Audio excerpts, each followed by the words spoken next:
My name is William Dickerson. I'm 41. I live in Yonkers, New York, and today I was diagnosed with novel coronavirus COVID-19. I'm recording this because the best information that I've gotten so far that has helped me through my own experience has come from the people who have COVID-19 and who have shared their own experiences. I'm a filmmaker, and as a filmmaker, I know that some of the scariest things we put on screen are mysterious. There's a lot of mystery, uncertainty, and conflicting information surrounding COVID-19, and that is scary.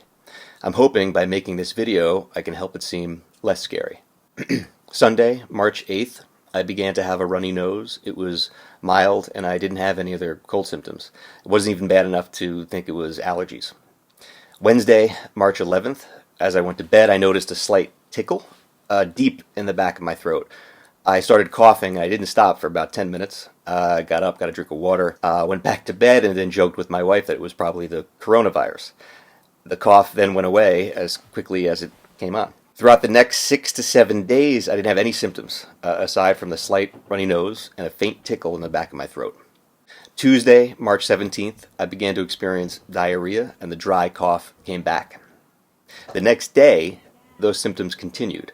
However, I also began to experience a tightness in my chest. Now, while it wasn't overwhelming, it felt like there was a rope tied around my chest and was slowly becoming more and more taut. But again, not overwhelmingly so.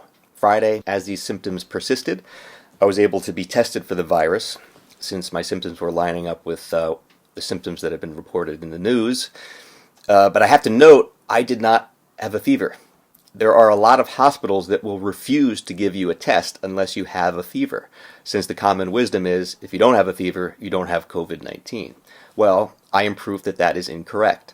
I did not have a fever throughout this entire process. There were 2 days that I had an elevated temperature, but never a fever.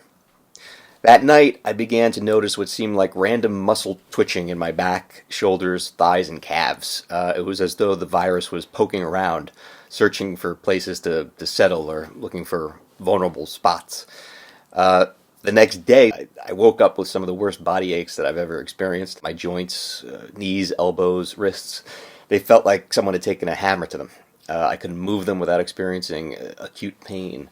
My muscles were stinging, and my lower back was also the target of a lot of pain. It was difficult to get out of bed that weekend. The aches continued, and I started to notice mucus being created in my airway, right at the top of the lungs. The dry cough then became wet, and my body tried to bring up that mucus, try to cough it up. The aches lasted 3 days, then subsided. Right now, I'm experiencing the same level of congestion in my upper chest area, but all in all, I feel like I'm getting better. Losing some of your sense of taste and sense of smell is accurate. In the past few days, I've started to notice that, so that's something that is happened to me in the later stages of COVID-19. If I had to describe the illness in a nutshell, I would really just say it's a much longer version of the flu and a slightly more severe version.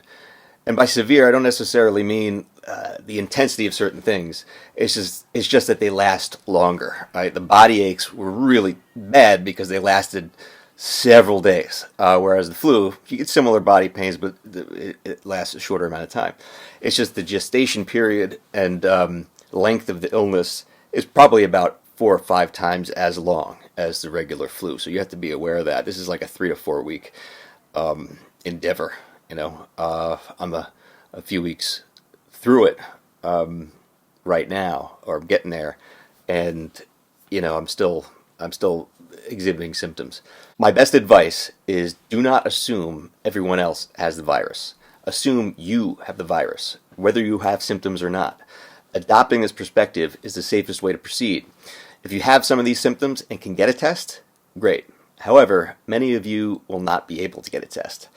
If that's the case, use the symptoms that I've outlined from my experience as a roadmap to diagnosing yourself. The good news is our bodies are built to fight viruses like this. The trick is noticing when your body has started to fight it, so then you can help your body in the fight.